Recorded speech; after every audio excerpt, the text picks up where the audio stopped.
Shalom, halo teman-teman Permata GBKP dimanapun berada. Aku berharap teman-teman semuanya dalam kondisi sehat dan siap menjalani hari-hari aktivitasnya. Teman-teman, kita ketemu lagi di kelas inspirasi Permata GBKP pada malam hari ini. Dan hari ini kita memberikan 5 narasumber untuk berbagi cerita inspiratif bagi kita semua. Siapa saja mereka? Mereka adalah 5 orang yang meresponi panggilan Allah sebagai Ketua Permata GBKP. Baik di tingkat Runggun atau juga di tingkat klasis. Baik yang saat ini menjabat dan juga yang sudah tidak menjabat lagi. Apa saja cerita yang bisa kita dapatkan dari mereka? Sedikit bocoran buat teman-teman, salah satu di antara mereka menolak pekerjaan untuk mengerjakan pelayanan sebagai Ketua Permata GBKP Runggun. Bagaimana ceritanya? Ikuti terus sampai akhir cerita ini.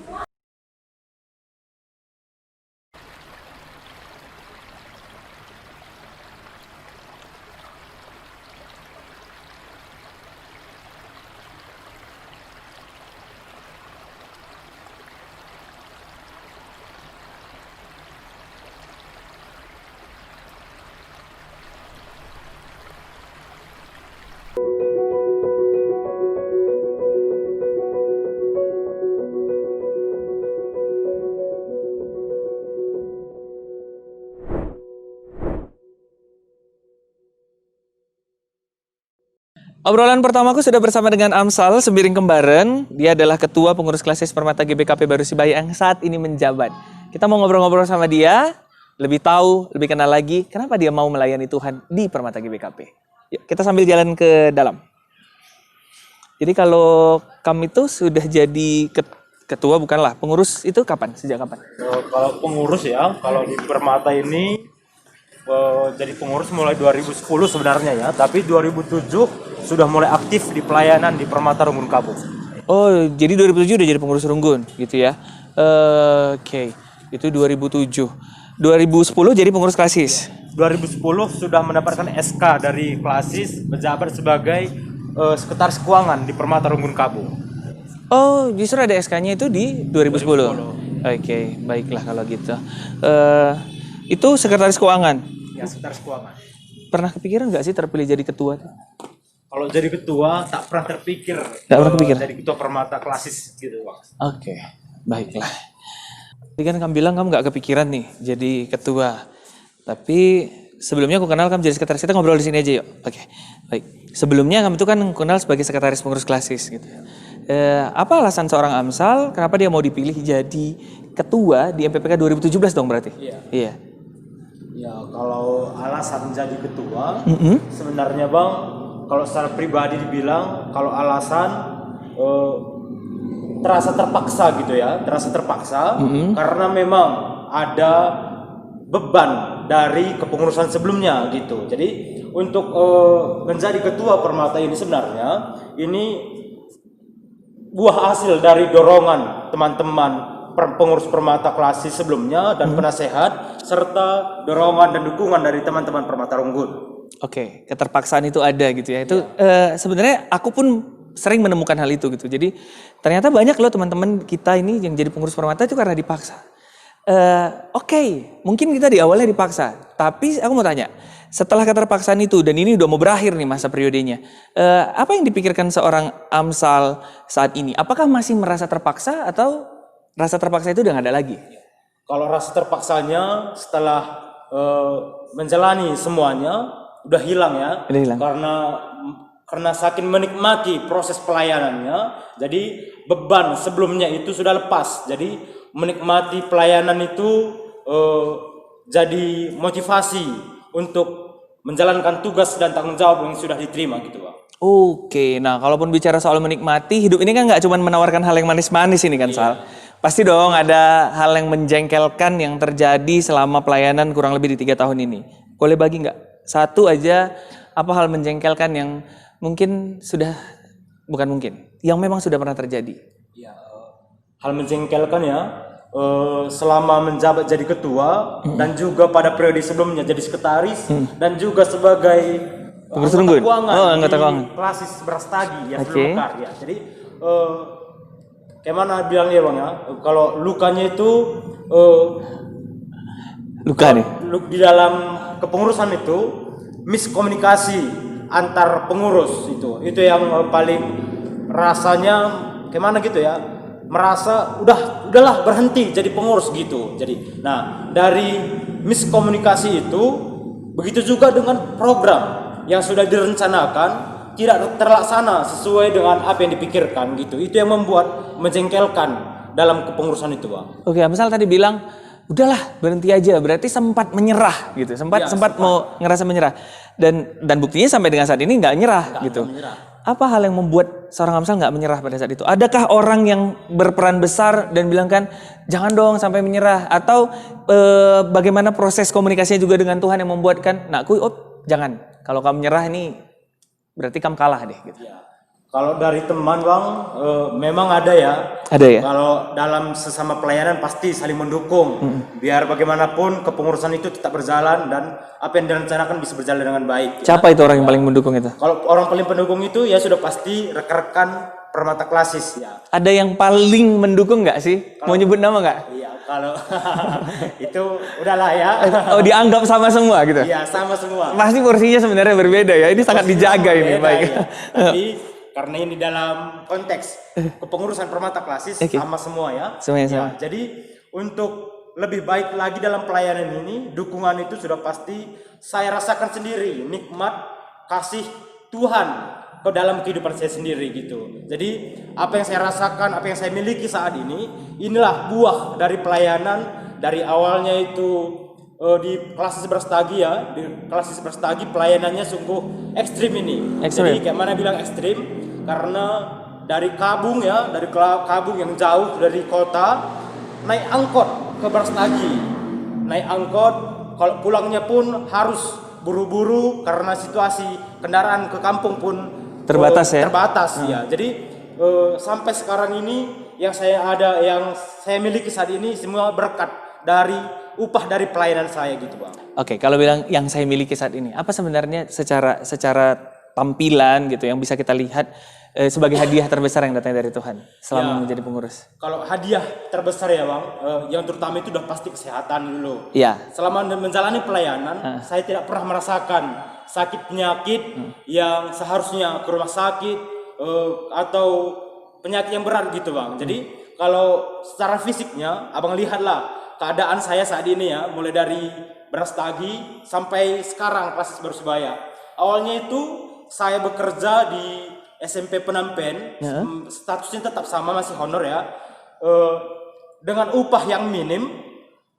Saya jalani, saya nikmati, saya yakin dan percaya Tuhan pasti memberikan yang lebih baik. Nah, sampai dari itulah, dari awal saya honor di SMP Penampen sampai saat ini nikmatnya luar biasa, upah besar diberikan Tuhan kepada saya, Bang. Jadi dari upah yang minim selama saya honor di SMP sampai saat ini saya merasa sudah cukup lah untuk kehidupan saya gitu. Itu cara ekonominya ya. Nah, dari orang tua juga, Bang, setelah saya menjadi kepengurusan di Permata Klasis, orang tua juga di rumah semakin menikmati gitu ya, maksudnya menikmati berkat upah dari apa yang saya lakukan selama di pelayanan. Orang tua dan keluarga makin semangat untuk ambil bagian dalam pelayanan gitu, Bang. Oke, berarti ini berarti efeknya bukan hanya terjadi di Amsal, tapi justru di sekitarnya Amsal. Baik, ini semua ada masanya. Bahkan akan ada masa mengakhiri sebagai seorang permata. Mungkin jadi pengurusnya juga akan segera selesai, dan juga status permata juga akan segera selesai. Tapi kan tentunya Tuhan mau kita itu untuk tetap dalam pelayanannya Dia. Nah, seorang Amsal ke depannya masih mau nggak direpotkan dengan hal-hal seperti ini gitu? Menjadi pengurus, jadi pelayan, jadi orang yang bersaksi akan kebaikan Tuhan. Ya, bersyukur juga ya, Bang ya, sampai saat ini selain dari di kegiatan Permata Klasis, saya juga dalam periode saat ini terpilih jadi pertua di GBKP Rungun Kabung ya. Jadi proses pelayanan ini sungguh-sungguh saya nikmati sehingga saya berserah kepada Tuhan untuk memakai lebih jauh lagi dalam pelayanan gitu, Bang. Nah, teman-teman yang hari ini nonton atau siapa saja, bayangin ini seorang Amsal yang setia melayani Tuhan dan sekarang juga dia dipilih, belum lagi selesai jadi ketua Permata Pengurus Klasis, dia udah jadi pertua di Rungun Kabung. Bahwa Tuhan masih mau mempercayakan dia. Kalau dia tadi juga cerita dia juga pejuang pakai angkot gitu ya. Sama aku juga dulu gitu. Masih minim kendaraan, harus mengatur waktu dengan kendaraan publik, transportasi publik yang ada. Sehingga seorang Amsal pun hari ini mau pastikan ke kita semua, nggak ada yang disia-siakan oleh Tuhan ketika kita mau menyerahkan diri kita kepada Tuhan dalam pelayanan kita. Teman-teman, ini obrolan kami di sore hari ini bersama dengan Amsal. Semoga nanti kita bisa ketemu di pelayanan-pelayanan selanjutnya, karena sebenarnya udah dikit juga pengurusan Klasis Baru Sibai juga udah mau habis. Walaupun pengurus pusat masih tahun 2022. Tapi kita yakin kita akan bertemu dalam suatu nama untuk memuji dan memuliakan nama Tuhan. Terima kasih. Kita akan obrolan selanjutnya.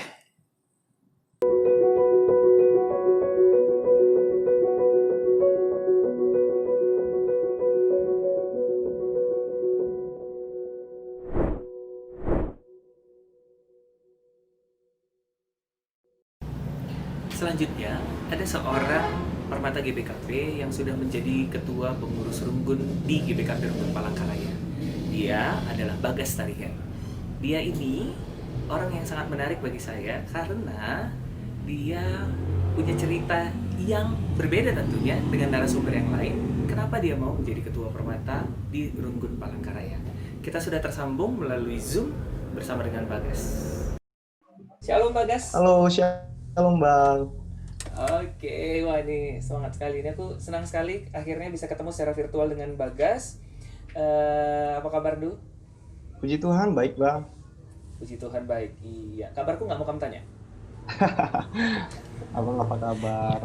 Oke, ini MC yang butuh banget ya untuk ditanya-tanyain. Oke, aku juga puji Tuhan baik dan semakin baik ketika dapat kesempatan untuk ngobrol sama kamu. Karena hari ini aku juga mau tahu dan teman-teman yang nonton ini juga mau tahu kenapa seorang Bagas mau dipilih menjadi ketua pengurus Runggun di Permata GBKP Palangkaraya. Tapi sebelumnya aku mau tahu dulu, Bagas dari jadi ketua PR itu dari tahun berapa? Dari tahun 2018 Bang. Sampai 2018 berarti udah mau habis dong ya? Harusnya iya, sudah habis.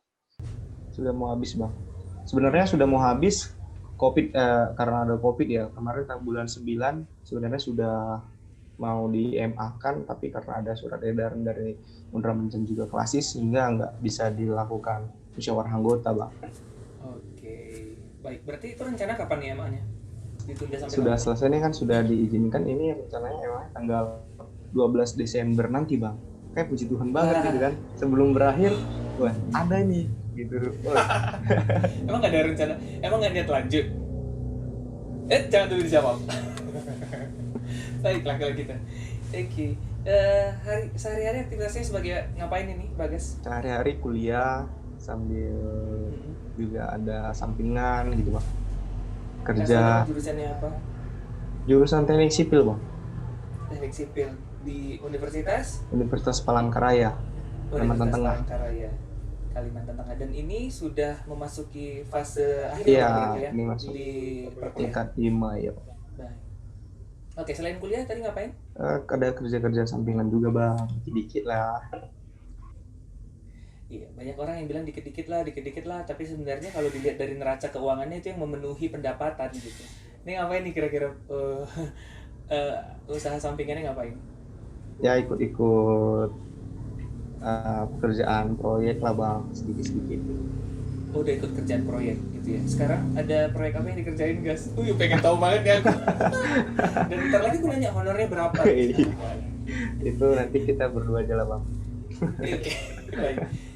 Proyek apa nih? Pembangunan gedung? Kebetulan APBN itu ada di jalan, proyek jalan di Kalimantan Tengah, khususnya di Palangkaraya, itu di arah jalan nasional Bang. Jadi kebetulan itu sudah mau selesai juga. Gitu. Udah mau selesai, berarti udah mau penuh dong pembayaran ini. Kita jangan bicara soal pembayaran.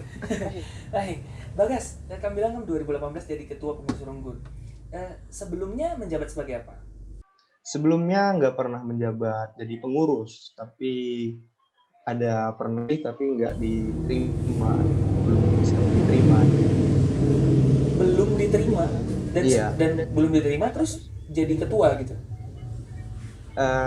Iya. Sekarang jadi ketua gitu ya berarti? Iya, sekarang jadi ketua gitu.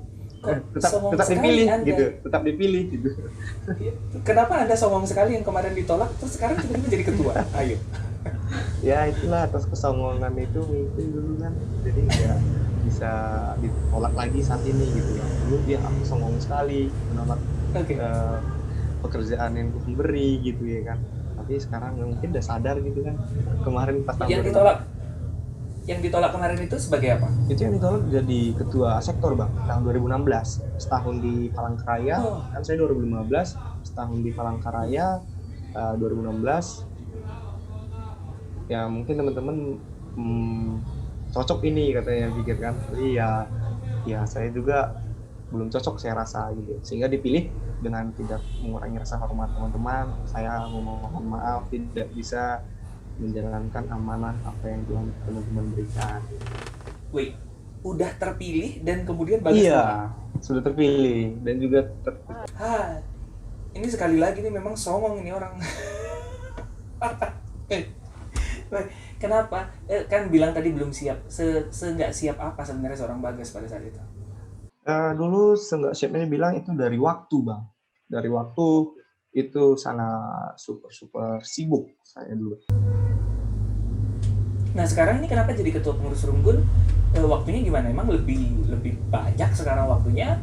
Atau bukannya menurut aku ya gitu kalau kita makin akhir di perkuliahan justru kan makin sibuk gitu. Itu dia mungkin bedanya bang ya. Jadi pas kemarin pas ditolak itu tahun 2016 sebagai ketua Permata sektor Bethesda khususnya, saya belajar Tuhan ini tolakan pertama saya untuk tidak mengambil bagian dari pelayananmu, tapi di mindset saya enggak down, saya tetap bilang saya tetap melayani, enggak harus menjadi ketua. Nah, sehingga saya ikut jadi kepanitiaan gitu bang. Di kepanitiaan itu belajar banyak untuk memanajemen waktu seperti itu. Dari ternyata bisa ya gitu. Situ agak nyesal sedikit. Ternyata dulu walaupun enggak jadi menjadi ketua, bisa ya saya mengaturnya gitu. Tapi nggak masalah lah. Mungkin atas izin Tuhan juga saya rasa saya bisa menolak gitu. Oh atas izin Tuhan karena Tuhan perkenankan kamu ini perlu digembleng, perlu dikasih pengajaran dulu dari kepanikan-kepanikan. Oke, luar biasa. Berarti ini udah jadi ketua sekarang bahkan sudah mau selesai. Baik, kalau aku mau bertanya tentang kenapa ini sudah siap dong, berarti seorang Bagas sudah siap untuk jadi ketua pengurus Runggun sehingga dia terima panggilan tersebut. Apakah seorang Bagas meyakini bahwa campur tangan Tuhan di dalam hidupnya ketika dia menjadi ketua pengurus sektor itu sungguh besar? Di sektor bang ya, abang bilang tadi. Enggak, di pengurus Runggut, sorry. Di pengurus Pengurus Runggut. Yang sekarang. luar biasa bang, gitu. Seluar biasa apa? Luar biasa apa? Oke. Jangan nanti biasa-biasa aja ya. Ini standar saya luar biasa ya. Standar Oke. kan mungkin beda standar kita luar biasanya gitu. Oke. Oke. Baik, seluar biasa. Pertama dulu secara saya pertumbuhan iman dulu sudah mungkin saya rasa sendiri sedikit bertambah gitu kan. Nah, kepada diri saya sendiri karena saya merasa kalau jadi ketua pasti menjadi teladan gitu kan. Apa yang saya ucapkan itu menjadi pedang bermata dua gitu. Harus sesuai gitu kan. Nah, jadi luar biasanya itu saya belajar mengenai itu gitu, mengontrol. Dulu saya nggak paling susah mengontrol emosi. Di sini harus mengontrol emosi. Kepribadian saya itu dilatih, diuji bagaimana menghadapi koordinator permata untuk berbicara gitu kan. Kan nggak sembarang gitu kan. Karena kita berbicara lawan lebih tua, kita itu berbicara bagaimana, di PJJ kita bagaimana berbicara gitu. Saat kita memberikan semangat motivasi juga kepada teman-teman pengurus untuk menjalankan program itu bagaimana gitu. Saya dapat semua di situ sehingga saya dari situ rajin membaca gitu kan, rajin membaca lagi untuk kehidupan saya untuk bagaimana sih cara berorganisasi gitu. Kalau misalkan kemarin saya itu tidak menjadi ketua, mungkin saya nggak mau belajar gitu kan. Mungkin saya nggak bisa menjadi seperti ini, bahkan ngomong pun nggak bisa di depan umum. Ini saya sudah berani ngomong di depan umum, di depan para ibu dan bapak jemaat GBK Perunggun Palangkaraya khususnya gitu. Nah, dan saya yakini setiap ketua permata saya yakini itu karena anak muda yang berpengharapan kepada Tuhan tidak akan pernah dikecewakan gitu Bang ya. Saya sampai saat ini gitu kan atas apa yang Tuhan beri itu saya sangat bersyukur. Yang saya luar biasakan gitu hal-hal yang saya nggak pikirkan itu terjadi. Contohnya, seperti saya bekerja, gitu kan, saya bekerja itu saya nggak pernah harapkan gitu, tapi Tuhan adakan banyak jalan gitu. Tiba-tiba saya di WA gitu kan, just mau ikut proyek tahun ini gitu kan, bulan 2 di bulan 2 kemarin, di bulan 2 kemarin dapat tawaran proyek apa bang gitu kan, ini jalan APBN dibilang kan, oh bisa bang, kamu lagi kuliah? Iya. Oh ya udah, makanya kerja sambil kuliah biar dapat ilmunya di lapangan, nggak cuma teori doang. Kata dia, oh gila luar biasa banget Tuhan itu gitu kan. Nah itu sih bang, jadi untuk disediakan Tuhan lah, sangat disediakan Tuhan. Oke, baik. Ini adalah sebuah hadiah yang Tuhan kasih, tapi justru menambah aktivitasnya seorang Bagas. Benar nggak sih? Seorang Bagas jadi makin sibuk gitu kan. Justru pada bagian yang ditakutkan Bagas kemarin, Bagas kepikiran nggak? Dulu Bagas takut nggak bisa manajemen waktu, sehingga tolak jadi pengurus sektor, digembleng di kepanitiaan, dan akhirnya berpikir, oh aku juga bisa manajemen waktu. Sekarang udah jadi ketua pengurus Runggul, wah manajemen waktunya bagus nih, udah mau selesai. Tapi sekarang Tuhan kasih sebuah aktivitas yang membuat Bagas tambah nih kerjaannya. Bagas merasakan itu sebagai sebuah anugerah, sebagai sebuah hadiah yang Tuhan kasih. Nah ini gimana? Apakah ada tantangan ke depan yang sekarang dirasakan dalam memanajemen waktu Oh sekarang? sangat bang, sangat besar. Apalagi berhadapan dengan uang ya. Oke, pernah nggak bilang gini, oh ya aku hari ini nggak bisa karena ada kerjaan, menjadikan pekerjaan sebagai alasan untuk tidak bergabung di kegiatan permata? Untuk tidak bergabung di kegiatan pernah. Pernah. Contohnya PA. Maksudnya memang benar-benar ada kerjaan ya, bukan karena udah aku bilang aja aku ada kerjaan padahal aku karena males gitu. Itu nggak pernah dong ya? Nggak pernah, itu nggak pernah. Jadi nggak boleh. Jadi enggak, ini cerita ya. Jadi mungkin teman-teman juga berpikir negatif gitu ya. Ini ketua permata kenapa nggak ada gitu kan. Jadi saya waktu kemarin tuh kan itu pengaspalan bang. Kalau pengaspalan kan bisa sampai malam gitu kan. Pas pula PA gitu ya. Pas pula PA ada beberapa minggu emang nggak ikut PA gitu. Sehingga saya membuat ya kayak story WA gitu kan. Sehingga teman-teman tahu gitu. Jadi ya itu sih, nggak ikut dalam kegiatan permata karena ada kerjaan gitu. Oke, berarti Makin sibuk dan di situ kadang memang Tuhan juga kasih, tapi di situ juga Tuhan uji. Ini ya benar kan gitu ya. Jadi itu. Oke, nah karena obrolan kita ini nggak begitu panjang. Terakhir nih aku mau nanya, merasa capek nggak jadi pengurus permata dan bagaimana ke depannya? Apakah mau lanjut di 2 periode atau apa rencana seorang Bagas? Yuk. Ini ketua permata yang nanya ya, ketua umum permata yang nanya. Oke, siap. Oke. Capek dibilang, puji Tuhannya nggak ada rasa capeknya bang, bahkan enjoy banget gitu dalam kepengurusan, bisa bertukar pikiran, ya sangat enjoy gitu. Kalau itu ya satu dulu, kalau ditanya capek gitu, sangat tidak capek gitu, karena ya sudah disiapkan Tuhan kok. Apa yang kita kerjakan, apa yang dikasih Tuhan kesulitan, ya pastilah dikasih tahunya juga jalan gitu kan, nggak mungkin nggak. Terus untuk lanjut 2 periode, kalau ditanya saya pribadi bang, belum dulu kalau di Runggun, tapi kalau misalkan saya tergantung posisi sih bang. Kalau saya tetap bekerja di Palangkaraya, melihat situasi gitu kan, tapi kalau dari hati pribadi sih, Jadi hati pribadi yang lain dulu. Kalau 2 periode belum. Atau alasan apa ini? Bukan bersembunyi dari panggilan Allah. Iya enggak generasi bang, generasi. Karena kan di sini ada mahasiswa ya, ada setiap angkatan ada gitu kan. Nah masa saya angkatan 2015 sudah selesai juga, kalau di hadapan Tuhan memang nggak masalah gitu kan. Tapi saya pribadi, adik saya lebih banyak ingin memimpin organisasi permata GBKP Unpad Palangkaraya ini gitu bang. Tapi kalau memang Tuhan izinkan dimanapun untuk melayani. Oke, baik. Ya, memang semua atas izin Tuhan. Oke, Bagas, terima kasih buat obrolan kita yang singkat ini. Terima kasih juga. Semoga pertemuan kita di ruang virtual ini bisa segera bertemu dalam ruang yang nyata, ruang yang memang bertatap muka, kita bisa saling menyapa tanpa harus menunggu jaringan yang bagus. Oke. Baik, terima kasih Bagas. Iya, karena ini memang adalah obrolan yang kita ringkas supaya semuanya bisa mendengar dari banyak narasumber. Terima kasih Bagas. Terpuji nama Tuhan, dan kamu juga selalu diberkati Tuhan. Baik.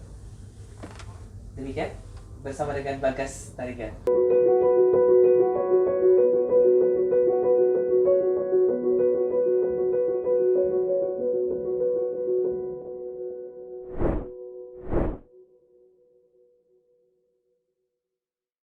Masih dibincang-bincang bersama ketua-ketua pengurus Permata, dan kali ini akan ngobrol dengan Kevin Purba.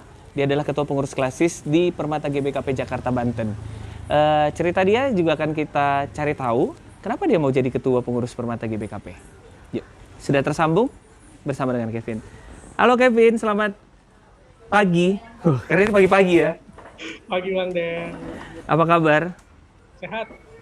Sehat ya? Kelihatan emang ini makin sehat ya, Vin. Vin, Sejak pandemi nih Bang, jadi sejak pandemi di rumah aja, makanan banyak gitu ya. alibi aja ya, alibi. Alibi aja, padahal sebelumnya juga udah banyak makan. Vin, pertama aku mau bilang makasih ya Vin, sudah mau ditanya-tanya sama aku tentang kenapa sih Kevin mau jadi ketua pengurus Runggun. Tapi sebelumnya aku mau nanya, Kevin ini kalau jadi pengurus Permata itu, ketua pengurus klasis. Kevin ini mau jadi pengurus itu sejak tahun berapa? Jadi pengurus di Permata ya. Iya. Jadi aku itu sebenarnya bermula itu ketika setelah CD, setelah Ngawan, itu tahun berapa ya waktu itu ya, 2008 kalau nggak salah. Itu di GBKP Runggun Pamulang, aku perkenalkan dulu, aku Kevin Purba dari GBKP Runggun Pamulang. Nanti semua tentang pengenalan lu ada di sini kok. Oh gitu. Ya, jadi di tahun 2008 itu setelah Ngawan, nah memang sebelumnya itu di SMA itu aku sudah ikut atau aktif di Rockris, sudah mengikuti pembinaan sebagai siswa. Kemudian di gereja aku bermula itu kalau sebagai pengurus Permata itu di bidang pembinaan dulu, jadi pembinaan, habis Ngawan. Kemudian kuliah ke Medan, habis itu kuliah ke Medan. Di Medan juga terlibat di pelayanan mahasiswa. Kemudian kembali lagi ke Jakarta tahun 2015, masuk lagi jadi pengurus, jadi sebagai bidang pembinaan, karena saat itu kepengurusan juga sedang berjalan. Setelah jadi sekbid pembinaan, jadi ketua Permata Runggun Pamulang. Kemudian setelahnya Ini ada klasis ya? jeda ya, ada masa jeda 1 tahun. Saat itu menjadi ketua di Runggun, menjadi ketua Hari Besar Gerejawi. Setelah kepengurusan itu selesai, 1 tahun barulah aku masuk ke dalam kepengurusan klasis, juga menyisip jadi sekbid partisipasi. Kepengurusannya berakhir, kepengurusan waktu itu dipimpin oleh Bang Edu Tambun. Setelah itu sekarang menjadi ketua Permata Klasis Jakarta Banten. Sudah berjalan 1 tahun Bang. Jadi ketika tahun pertama kita diserang pandemi. Kita diserang pandemi. Iya. Kita nggak mau bahas tentang serangan pandemi ini, tapi kita mau bahas tentang Kevin dia sendiri. Tadi Kevin bilang bahwa dari SMA juga sudah terlibat dalam pembinaan-pembinaan di sekolah gitu ya. Sehingga kesannya Kevin ini adalah orang yang aktif banget nih dalam kegiatan pelayanan gitu. Nah, dan aku juga tahu, yang ku dapat informasinya, Kevin ini sebenarnya mendapatkan pembimbingan rohani itu justru bukan dari GBKP. Ya. Sebelum CD itu aktifnya di gereja GKI ya, di GKI, dan ternyata nanti ngawannya di GBKP gitu. Itu kenapa, apakah semudah itu menemukan kecintaan di GBKP sehingga mau jadi pengurus, atau justru apa yang melatar belakangi seorang Kevin mau nih jadi pengurus? Mulai dari Runggun kemarin. Jadi kurang lebihnya sih sebenarnya kembalinya itu bukan ke identitas di mana saya berdomisili atau apa, apakah aku orang Karo atau bukan. Jadi memang seperti yang Bang Adepa bilang, semua itu aku dari kecil itu besarnya di GKI. Kemudian ketika SMA, setelah aku baru mengenal Tuhan lebih dalam lagi, ketika mengikuti Roh Kris, kemudian aku juga dulu ikut para church juga, perkantas, seperti itu. Dan memang ketika kuliah pun, aku tetap menempatkan diri dalam Tuhan membangun seperti perkantas, kemudian kampus juga ikut dalam pelayanan mahasiswa.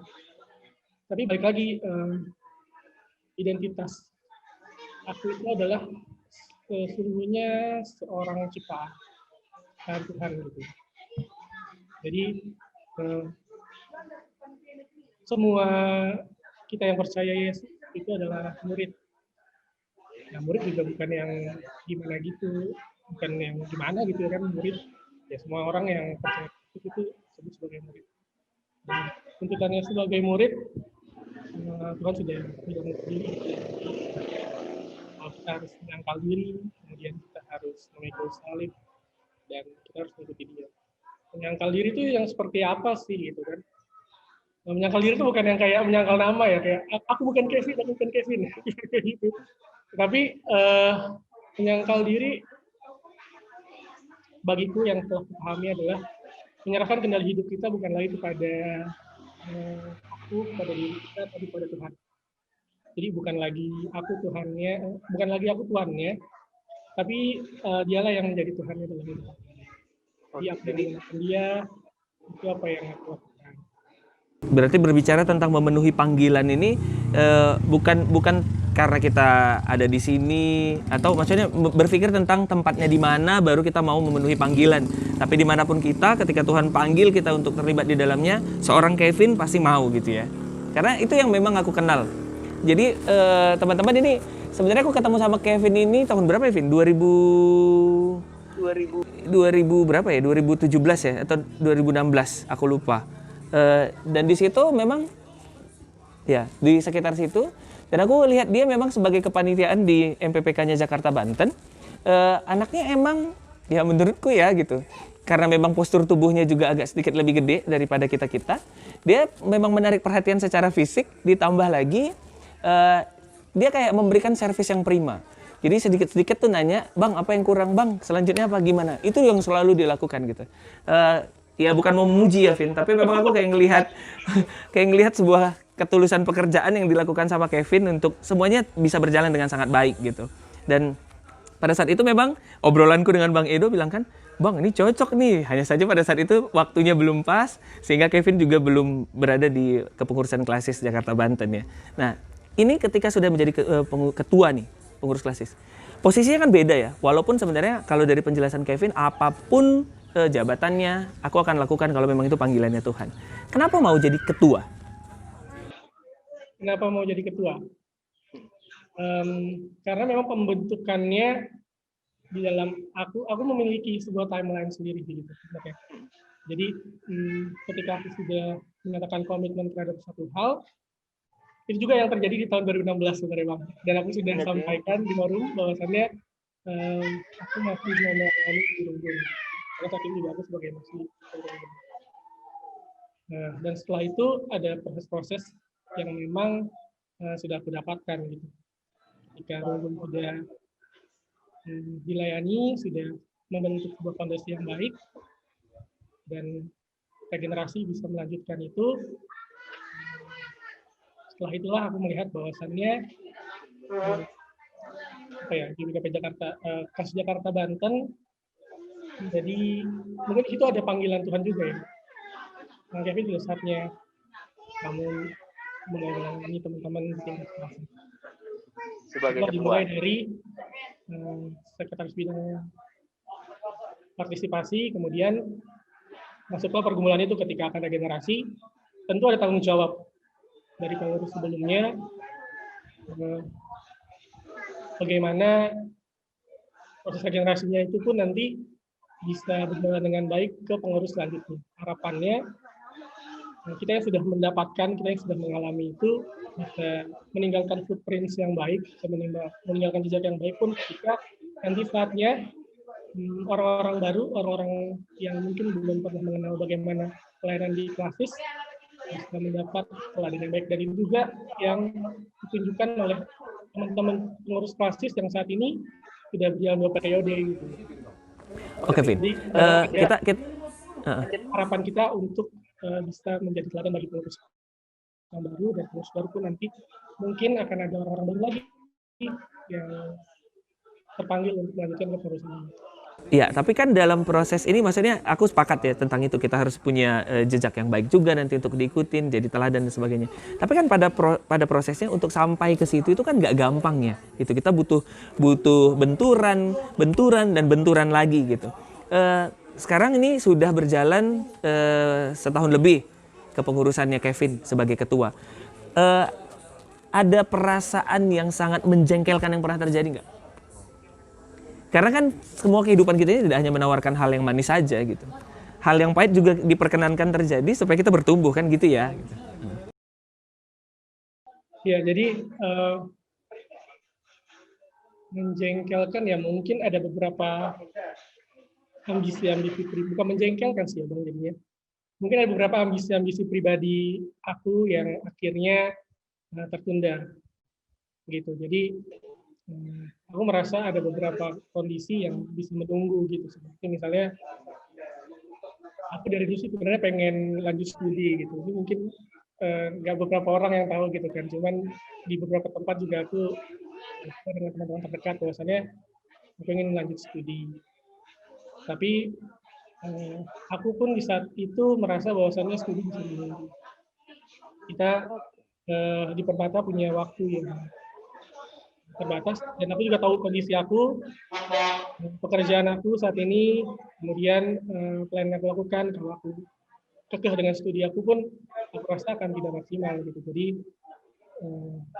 ada hal-hal yang memang akhirnya harus menanti. Kadang itu kemudian mungkin ini yang sering kita temukan juga di persekutuan itu, hal yang menjengkelkan itu kadang apa ya, harusnya kan persekutuan itu adalah persekutuan yang saling membangun gitu ya.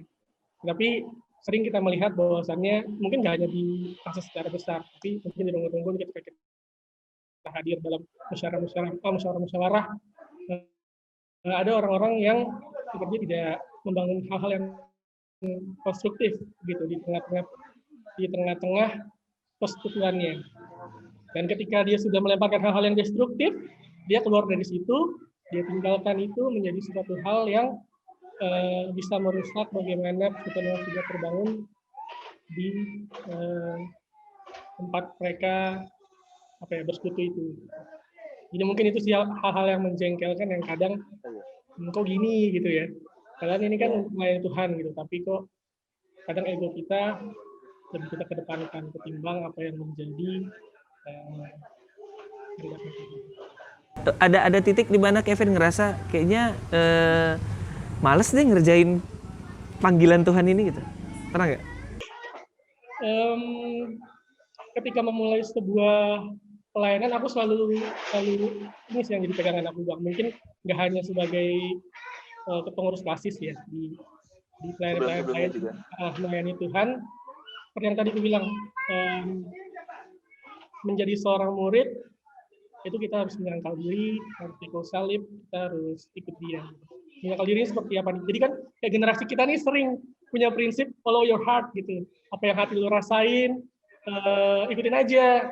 Padahal sebenarnya kan it's not follow your heart, tapi follow God's word gitu. Jadi kompas hidup kita itu bukan ikuti hati kita, tetapi karena hati kita tuh sudah contaminated dengan dosa ya, sudah terkontaminasi dengan dosa. Jadi kadang kita tuh senang sama berkat Tuhan, tapi Tuhannya sendiri itu kita nggak menjadi fokus kita gitu. Jadi menyangkali diri itu adalah mau mengatakan bagaimana walaupun saya sangat senang gitu dengan berkat Tuhan, tapi bukan Tuhan yang jadi Tuhan saya gitu Bang. Dan dalam hal ini kan banyak hal baik juga gitu. Ya biarlah hal yang baik itu menjadi baik, tapi hal yang baik itu bukan jadi utama juga, karena kadang hal baik yang jadi utama bisa jadi berhala juga buat kita kan. Ya, misalnya uang baik nggak?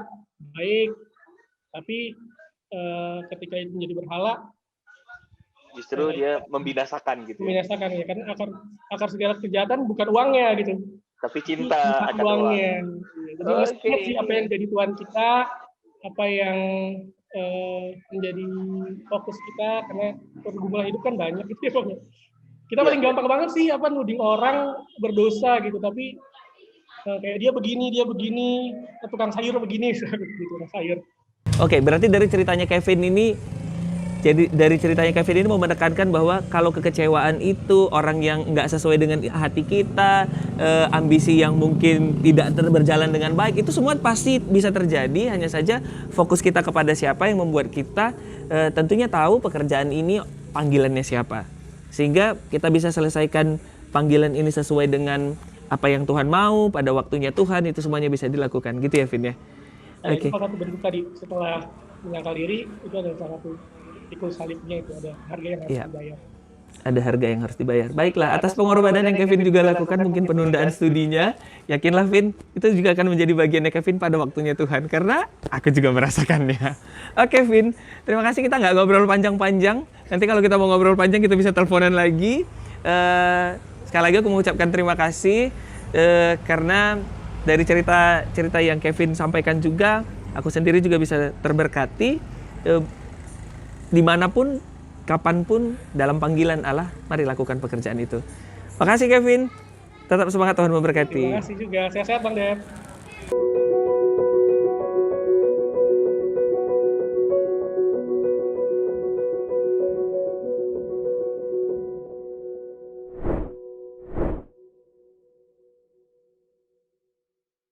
Dan sekarang aku udah berada di Desa Kinangkong, Kecamatan Laubaleng, akan ketemu dengan seorang perempuan yang pada saat dia menjadi ketua pengurus klasis cukup menginspirasi kami, terkhusus kami pengurus pusat pada saat itu.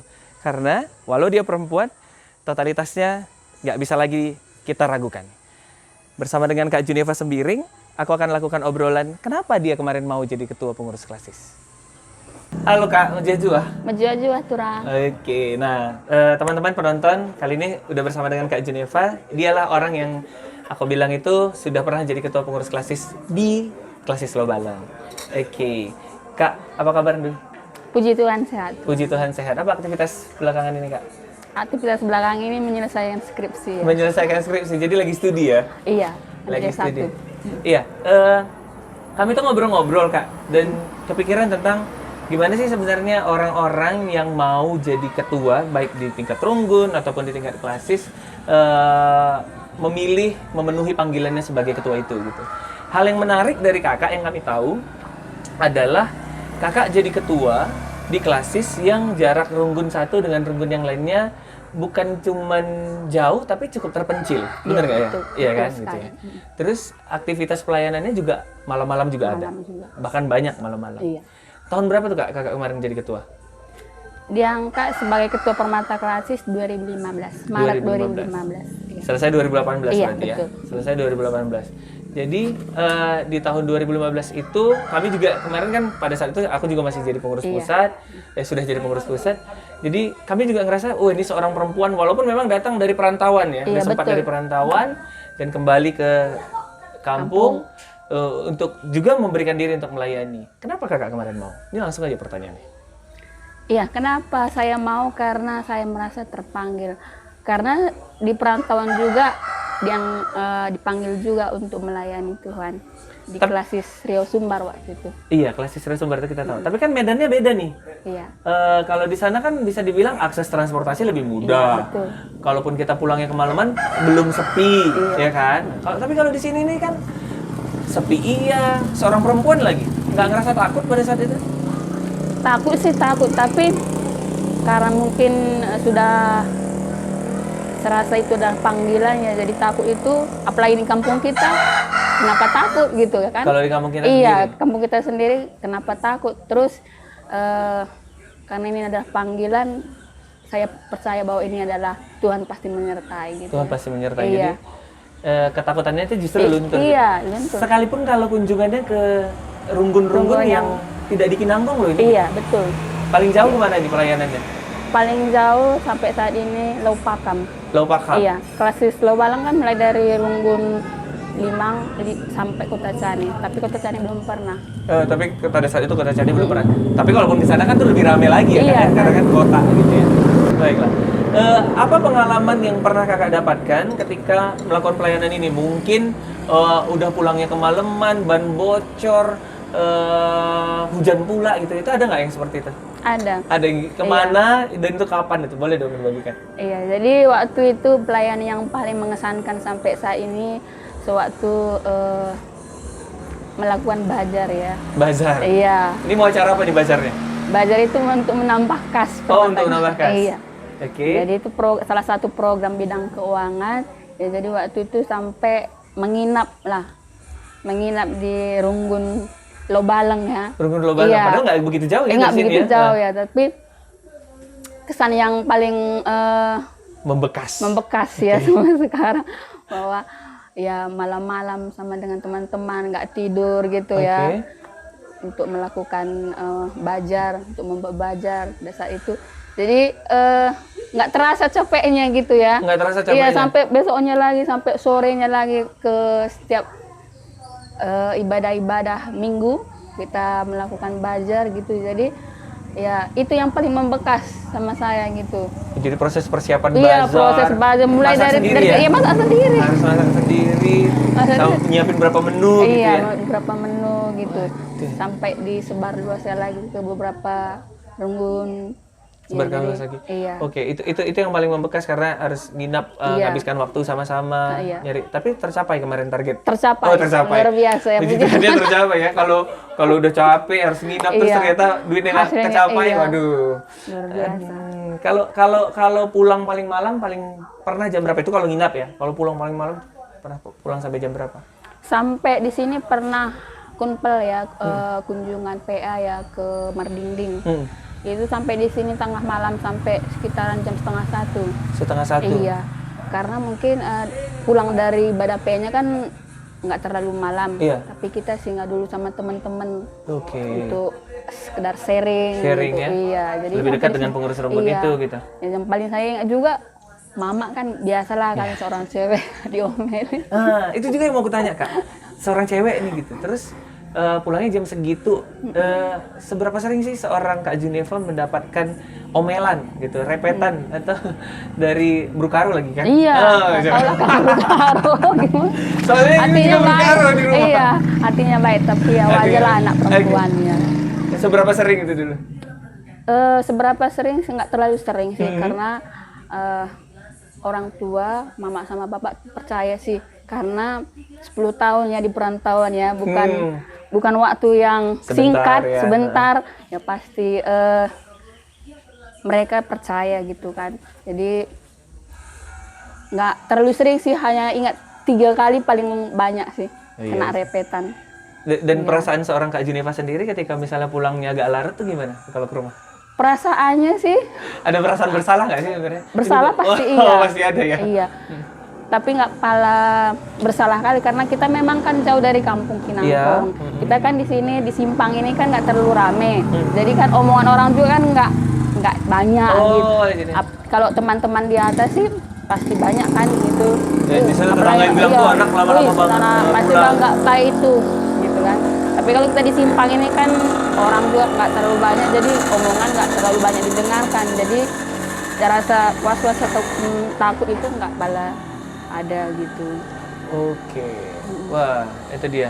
Jadi teman-teman mungkin bagi yang tahu Klasis Lobalang ini, aku nggak perlu dengar penjelasan ini pun nggak apa-apa. Tapi seperti yang aku bilang tadi, Klasis Lobalang ini jarak satu runggun ke runggun yang lainnya itu sebenarnya bisa dibilang relatif cukup dekat. Hanya saja karena banyak area kosong, area sepi yang Jalan. mau dilewati, itu menjadi tantangan tersendiri bagi seorang perempuan loh untuk menjadi seorang ketua di Klasis Lobalang ini gitu. Jadi makanya hal ini yang menarik bagi kami untuk diangkatkan sama Kak Geneva. Kenapa dia mau pada saat itu? Ternyata dia orang yang sangat paham terhadap ini panggilan yang Tuhan kasih sama dia. Sebelumnya juga Tuhan sudah pernah melakukan hal ini. So dimanapun tempatnya, penyertaan Tuhan itu begitu sempurna dalam hidupnya dia. Itu yang dia yakini. Jadi sekarang Kak, aktivitas pelayanan di gereja lah aku bilangnya yang memang secara aktif Kakak ambil sekarang ada? Sekarang lagi vakum. Mungkin jadi tim ini gitu? Iya, sebelum memang karena kami baru pindah dari Lobalang juga, Oke. jadi memang lagi nomaden itu. Lagi nomaden Dari ya? Marding ke Kinangkong, Kinangkong ke Lobalang, Lobalang lagi ke sini gitu ya. Oke. Jadi itulah menata kehidupan Menata ini. kehidupan. Ya, jadi pelayanan sebelumnya memang lumayan banyak, terkhusus dari guru KKR. Oke. Ya, jadi song leader. Itulah yang masih pelayanan. Guru KKR aja juga iya. sudah sangat menyita Iya. ini kan waktu Iya. pastinya gitu. Tapi karena kondisi sekarang lagi COVID juga lagi memang vakum, kondisi saya juga seperti Oke, ini. jadi memang kondisinya kakak juga lagi Mengandung anak mengandung. Anak berapa kak? Kedua. Anak kedua. Wah, ini udah dapat anugerah dari Tuhan yang kedua. Kita doakan juga supaya semuanya prosesnya nanti bisa berjalan dengan lancar. Amin. Oke, ini juga salah satu apa ya anugerah yang Tuhan kasih. Jadi sekarang pun kondisinya kalau gereja di sini lagi dibuka ya, Kak? Iya, ini sekarang sudah dibuka. Sebentar lagi dibuka, tapi memang beberapa aktivitas dikurangi oleh Iya, karena kondisi. Jadi aktivitas pelayanan di gereja juga sedikitnya berkurang lah gitu, sehingga tidak terlibat dan karena juga kakak baru pindah. Iya. Kak, yang jelas aku mau bilang gini, memang pada saat kamu jadi ketua kemarin itu, kamu juga cukup sering menjadi perbincangannya kami gitu di pengurus pusat. Karena iya? apa? Perbincangan itu karena seorang perempuan di lokasi yang seperti itu tadinya sulit gitu. Bahkan tidak jarang kami tahu kalian juga pulang lama gitu kan, pulang-pulang malam. Tapi kalian juga selalu menyempatkan untuk hadir dalam kegiatannya pengurus pusat juga, dan itu sebuah hal yang sangat patut kami bagikan ke orang-orang supaya di sana pun kalau ada perempuan yang mikir aku nggak usah deh jadi ketua gitu, enggak. Ini seorang Geneva Sembiring memenuhi panggilan Tuhan sebagai ketua pengurus Klasis pada waktu itu di Klasis Lobalang. Sehingga teman-teman jangan takut untuk berada dalam panggilannya Allah. Terima kasih Kak, terima kasih sudah menyambut kami juga di sini. Semoga kedepannya semuanya bisa menjadi sangat baik, bahkan lebih baik. Dan atas hal-hal juga nanti yang ingin memenuhi panggilan Allah kedepannya, kakak bisa kerjakan itu dengan sangat baik. Sekali lagi terima kasih sudah menyambut kami datang ke Desa Kinangkong ini, ke Kuta Kinangkong. Demikian obrolanku dengan Kak Geneva Sembiring.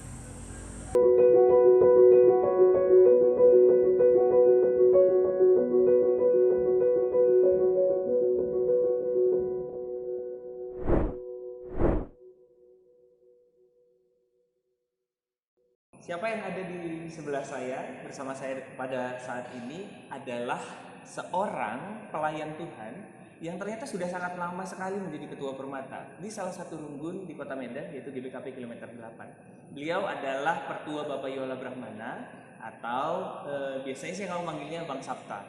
Jadi Bang Sapta ini dia punya satu cerita yang bagiku secara pribadi sangat menarik untuk kita bahas karena itu bisa menguatkan kita, kenapa kita mau dipilih untuk menjadi pelayan Tuhan. Ujajah Bang. Ya, jujur. Ujajah, salam kesehat gitu ya. Terima kasih Bang, pertama aku mau bilangkan sama Andu karena kamu bersedia untuk berbagi cerita, walau ceritanya belum dibagikan. Tapi sebelumnya aku mau nanya dulu Bang, kami ini kan sekarang sudah jadi pertua ya. Kalau untuk pertua sendiri sudah berapa lama Bang? Udah ini jalan ke 13 tahun. Jalan ke 13 tahun, berarti periode ketiga? Periode ketiga. Iya, karena periode kemarin ketiga. awal penyisipan. Oh, awal penyisipan. Nah, kalau untuk jadi ketua Permatanya sendiri tahun berapa, Bang? Tahun 99. Periode 99-2001. 99-2001. Jadi, Abang ini adalah salah satu narasumber kita yang sudah melewati masa menjadi seorang ketua pengurus runggun. Nah, Bang, waktu dilantik jadi ketua itu di tahun 99, Abang tahu nggak apa? Masih ingat nggak? Apa sebenarnya alasan seorang Bang Sapta untuk mengiyakan panggilan tersebut? Ya, jadi sebenarnya waktu saya jadi pengurus Permata, bukan dilantik jadi ketua. Oke. Ya, karena waktu itu tahun 99 itu kami dilantik semuanya, saya ketua pembinaan ketika itu. Oke.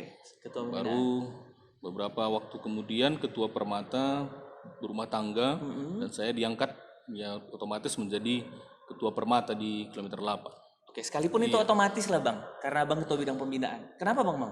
Kan bisa aja nolak. Ya. Nah, jadi sebenarnya ketika menjadi pengurus karena memang sudah ya waktu pertama kuliah di Medan pun langsung jadi pengurus ya Permata di sektor. Dan ketika saya memang kuliah pernah ada satu pemikiran dalam hati saya, apapun ceritanya ketika saya dia masih diberikan kesempatan, saya harus tetap melayani. Itu awal pemikiran, makanya ketika itu di kampus pun saya ambil bagian pelayanan. Oke. Ya, bagian pelayanan. Sehingga ketika disuruh pun untuk melayani di gereja, saya berpikir saya juga harus memberikan diri di gereja untuk memberikan apa yang saya pahami dan apa yang saya tahu. Ya, karena saya tahu Tuhan pasti memberi yang terbaik bagi saya kalau saya mengerjakan bagian yang Tuhan berikan bagi saya. Oke, baik. Ini tadi karena keyakinan bahwa Tuhan nggak akan mungkin tinggalkan. Panggilan ini harus harus direspon dengan cara memberi diri gitu. Itu yang Abang dapatkan, itu yang Abang pahami pada saat itu. Nah, aku pernah dengar cerita satu dari Abang bahwa pada masa itu tadi ketika Abang sudah dipilih menjadi ketua pengurus Runggun, ternyata Abang juga dalam proses pencarian pekerjaan dan dapat pekerjaan dan nanti Abang boleh jelaskan ya. Katanya pekerjaan ini ditolak. Nah, itu boleh diceritakan nggak Bang? Kenapa ditolak dan kok sesongong itu sih seorang Bang Sapta menolak pekerjaan gitu pada saat itu? Iya. Nah, jadi ceritanya seperti ini. Sebenarnya begitu tamat kuliah dulu, saya kerja, saya ngajar di Semi Pencawan. Oke. Nah, baru karena memang ngajar nggak full, akhirnya saya mencari pekerjaan yang lain.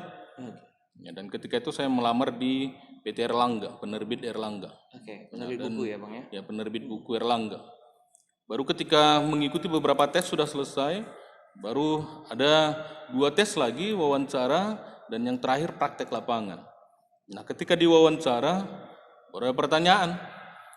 Ya, ketika ada beberapa pertanyaan, baru ada satu pertanyaan yang akhirnya memang saya ya mungkin berpikir, wah nggak dapat nih. Kenapa? Karena ketika itu dia tanya, kamu siapkan ditempatkan dimanapun di seluruh Indonesia? Waktu itu saya bilang, saya sebenarnya dimanapun siap untuk ditempatkan, hanya persoalan bagi saya saat ini, saya tidak mungkin meninggalkan kota Medan. Gua baru tanya, loh kamu kan tahu, kemarin ketika dibuat ya untuk lamaran kerja ini, ditempatkan di luar kota Medan. Iya saya tahu Pak, tapi karena ya saya susah meninggalkan kota Medan. Dia bertanya, kenapa? Karena saya sedang memegang pelayanan di gereja. Oh, itu kata pelayanan itu sangat jelas Abang sampaikan. Ya, saya yang wawancara apakah pelayanan. Kristen juga? Kristen. Kristen ketika juga. Itu Kristen. Ya. Okay. Nah, baru dia bilang, loh, pelayanan kan bisa digantikan. Ya, bisa Pak, tapi saya kan sudah dilantik. Sudah dilantik selama 2 tahun ini, sudah berjanji untuk mengerjakan pelayanan itu. Itu kemarin saya bilang kepada dia, loh kalau kayak gitu kamu harus terima konsekuensi untuk tidak akan diterima kalau kamu pingin di Medan. Ya kalau memang nggak bisa Pak, ya itulah kondisi yang saya alami saat ini. Tapi kalau disuruh untuk meninggalkan pelayanan, itu sangat berat juga untuk saya tinggalkan karena saya sudah berkomitmen untuk menjalani 2 tahun. Nggak ada sama sekali pikiran untuk berubah pikiran, oh yaudah Bang, nggak apa-apa, pelayanan mah bisa ditinggalkan gitu. Nggak ada sama sekali sedikit pun. Ketika itu saya bilangin sangat tegas, ya kalau memang gara-gara itu nggak diterima, ya sudah gitu. Nah saya pun nggak tahu kenapa akhirnya memang saya berpikir seperti itu, tapi memang sangat tegas saya bilang, ya kalau memang karena itu nanti saya tidak bisa diterima di sini Pak, ya sudah apa boleh buat. Mau konfirmasi Bang, ketegasan itu datang adalah buah dari keyakinan seorang Bang Sapta terhadap Kristus Yesus? Nah ini awalnya kan sudah jadi pergumulan. Iya. Ya karena ya sebelumnya kan dibilang tanggal sekian kita akan wawancara. Nah dalam wawancara itu jadi pergumulan. Kalau nanti ditanya seperti ini kayak mana ya? Nah ketika awalnya itu masih jadi pergumulan. Mau kuyakan atau enggak? Nah ketika ya itu pergumulan didoakan, Tuhan apa yang harus kulakukan ini? Aku percaya Tuhan kau pasti akan menyediakan pekerjaan bagiku Walaupun aku tidak akan menerimanya kalau aku harus keluar. Tapi aku butuh juga pekerjaan ini. Nah, ini kan tadi pergumulan. Tapi akhirnya memang ketika ditanya itu, hatiku sangat kuat mengatakan no, karena Tuhan pasti akan sediakan yang lain. Karena Tuhan pasti Iya, sediakan pasti yang akan sediakan yang lain, karena aku mengerjakan pekerjaan yang Tuhan berikan bagiku. Karena ada selalu prinsip dalam hatiku, ya mulai dari pelayanan tahun 97, ya selesai dari kampus itu, saya selalu berpikir begini, kalau aku kerjakan bagian Tuhan yang harus kukerjakan, pasti Tuhan juga akan kerjakan bagiannya untukku. Nah, itu yang sering terpikir. Nah, dan Tuhan sudah janji, dan saya selalu ingat juga, ya Matius 6 ayat 33 itu, carilah dahulu kerajaan cari Allah dahulu kerajaan Allah, dan maka semuanya akan ditambah. ditambahkan. Nah, dan mungkin saya pikir ketika itu, ya inilah momennya. Dan Iya. apakah pekerjaan itu akhirnya datang? Nah, inilah yang ya akhirnya ketika itu, ya selesai wawancara itu dia bilang, oke lah, tunggulah nanti panggilan kami. Nah, akhirnya ternyata ditunggu beberapa hari, nggak lama kemudian langsung dipanggil. Oke, Anda lulus wawancara, tapi Anda harus ikut praktek. Nah, ketika itu ada praktek ke lapangan. Ya, di praktek lapangan itu saya pun berpikir, karena itu belum tentu ya lulus itu diterima, karena akan dilihat lagi di lapangan. Walaupun Berhasil abang nggak? udah bilang nggak siap Iya, nggak ditempatkan, siap tapi tetap ditempatkan. dipersilahkan untuk training gitu. Dipersilahkan. Ya, karena ada beberapa yang kami wawancara itu semuanya sudah lulus secara administrasi. Tapi dilihat di lapangan gitu. Nah, dipersilakan. Nah, itulah ya satu hal yang tak pernah saya pikirkan. Ternyata abang senior yang udah bekerja di sana itu, yang membawa saya ke lapangan, dia lulus PNS. Dia Oke. lulus PNS dan dia harus meninggalkan pekerjaan itu. Dan ternyata ya itu pun belum ada pikiran saya akan diterima di sana. Nah, tapi ternyata akhirnya saya diterima dan ditempatkanlah di tempat yang lulus PNS ini. Wow. Iya. Jadi Saya keyakinan ditempatkan di seorang situ. Bang Sapta itu mengantarkan dirinya tetap dapat pekerjaan itu, walaupun Iya. sebenarnya itu terlihat mustahil ya. Kalau Ya, dari persyaratan sangat mustahil. Saya pun sangat pesimis ketika itu, nggak mungkin, pasti ada yang lain ini nanti ditempatkan ini. Oke. Jadi itu cerita dari Bang Sapta, teman-teman, dan sekarang juga beliau setia melayani Tuhan, memenuhi panggilan Tuhan. Dia jadi pertua, dan beliau ini adalah ketua BPMR di Runggunku, Bambu Raya, di tempat kami saat ini sekarang berbincang. Dan dia juga bukan hanya aktif sebagai seorang pertua, dia juga pimpin beberapa kelompok KTB, kelompok temu bersama. Jadi dia tahu bahwa Allah itu memanggilnya untuk dilibatkan dalam rencana kerja Allah, dan dia tidak mau menyia-nyiakan itu. Dia tahu bahwa panggilan itu harus direspon dengan memberi diri. Teman-teman yang terkasih, ini pembicaraan kami, obrolan kami dengan Bang Sapta. Bang Sapta, sekali lagi ucapkan terima kasih, Bang. Makasih. Terima kasih karena ceritanya menginspirasi sekali, ceritanya sangat menguatkan. Tuhan yang memberkati, salam Amin. sama kakak dan salam sama adik-adik di rumah. Amin. Terima kasih. Demikian obrolan ketua yang ditayangkan pada kelas inspirasi malam hari ini. Teman-teman boleh melihat dari kelima narasumber, ada cerita yang berbeda, ada kesulitan yang berbeda, tapi mereka semua mau dipanggil Tuhan, merespon panggilan Allah untuk terlibat dalam rencana kerja Allah yang begitu besar. Teman-teman juga akan mengalaminya ketika teman-teman mau memang dilibatkan. Keyakinan kita akan membawakan kita pada sukacita yang Tuhan sudah janjikan tentunya dalam hidup kita. Yakinlah ketika kita sibuk mengerjakan bagian-bagiannya Tuhan, pelayanan-pelayanannya Tuhan, Tuhan jauh lebih sibuk mengerjakan masa depan kita. Tuhan memberkati, sampai ketemu di kelas inspirasi selanjutnya.